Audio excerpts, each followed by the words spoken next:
हाँ तो नमस्कार प्रणाम दोस्तों। जैसे कि आप लोग जान रहे हैं कि बेरोजगारी हमारे बिहार में कितनी तेजी से बढ़ रही है।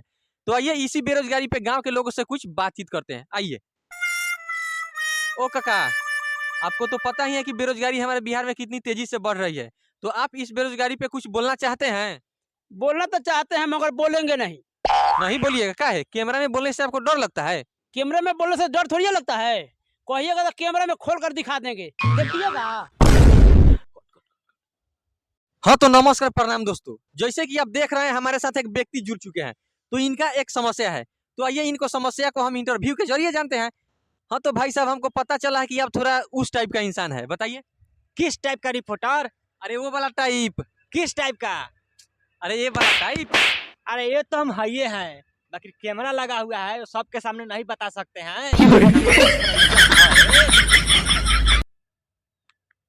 नमस्कार प्रणाम दोस्तों, चलिए हमारे साथ एक भिखारी जुड़ चुके हैं। तो भिखारी आप लोगों से कुछ मदद के रूप में मांगना चाहते हैं, चलिए उनसे बात करते हैं। हाँ भिखारी जी, क्या मदद मांगना चाहते हैं उन लोगों से? मालिक हमारे घर में खाएला कुछ हईले नहीं है, 2 किलो आटा दिया। वैसे कहे वाला में कि हम नहीं खी एक बात दो ना तो जा, लेकिन हमारा चैनल के सब्सक्राइब और वीडियो को लाइक जरूर कर दो।